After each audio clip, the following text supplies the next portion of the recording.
The Independent National Electoral Commission (INEC) has declared that only 6 out of the 19 registered political parties have presented their party flag bearers ahead of the September 21st gubernatorial election in Edo State. The INEC Chairman, Professor Mahmoud Yakubu, made this known during his opening speech at a quarterly consultative meeting with the Inter-Party Advisory Council in Abuja.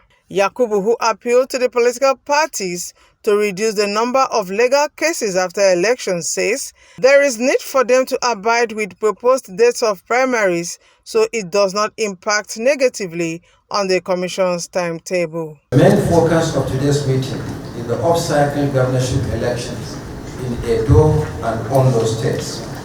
As we are aware, the two elections are holding later this year. The Edo State governorship election is holding in the next 6 months.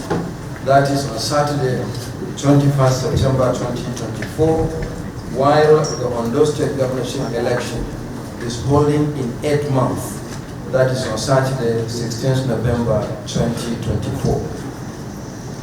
Already party primaries for the Edo State governorship election have been concluded, but the timetable and schedule of activities for the election, political parties have 20 days to upload the list and personal particulars of their candidates to our dedicated portal.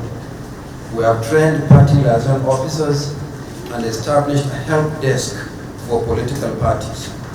The portal opened on 4th March 2024 and will automatically shut down at 6 p.m. on Saturday, 4th March 2024.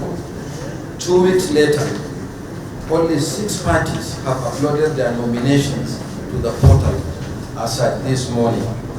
We urge you to keep to our schedule of activities and avoid last-minute rush that may undermine your ability to successfully nominate your candidates.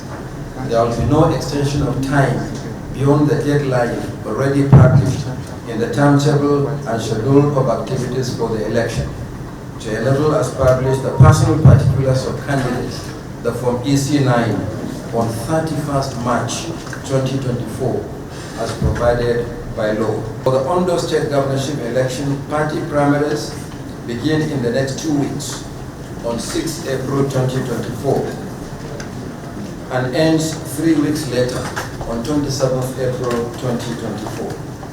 So far, 16 political parties out of 19 have indicated interest in participating in the election. I urge political parties to adhere strictly to your proposed dates and modes of primaries.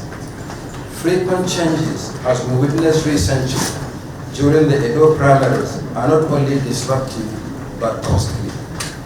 The Commission cannot mobilize, demobilize, and remobilize our officials for the monitoring of party primaries for the convenience of political parties.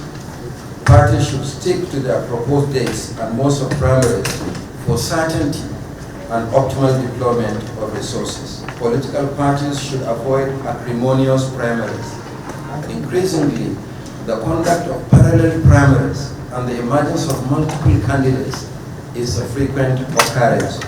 So too is the tendency to grant waivers to candidates who were a few days earlier card-carrying members of other political parties and nominating such persons to the Commission as their candidates for election. Some of these infractions lead to unnecessary litigations among party members in which the Commission is always joined as a party. The legal fees and cost of producing certified true copies of documents can be used more productively in other electoral activities by both political parties and the Commission. We must find a solution to this situation. IPAC will be proactive to ensure that the Edo and Ondo State gubernatorial elections meet the expectations of Nigeria and international community. So there should be no excuse for poor performance. IPAC will constantly engage INEC as usual and major stakeholders to ensure the success of the elections, and will be there for mobilization and voter sensitization monitoring of the polls as usual. I expect that the Commission will do the needful as we have always done before. Thank you. IPAC commends the leadership of INEC for the performance so far, and so much still needs to be done to improve the nation's electoral process that will drastically reduce post-election petitions and litigation. Just as Council will engage leaders of political parties on strict adherence to internal party democracy, in the nomination of candidates for various elective offices, which will in turn reduce pre-election litigation. It is unfortunate that funds that should have been deployed for different party politics and structures in the country are spent on avoidable litigations that distracted, disorganized, disrupted and destabilized activities of most political parties and eventually change of leadership. Most of this factionalization and imposition of candidates are sponsored by notorious godfathers and reactionary forces from other political parties to ensure they conquer the electoral process. This must be resisted by all lovers of democracy in Nigeria. It is time to sanitize the electoral process, ensure integrity of elections that will reinforce citizens' confidence in the nation's emerging democracy.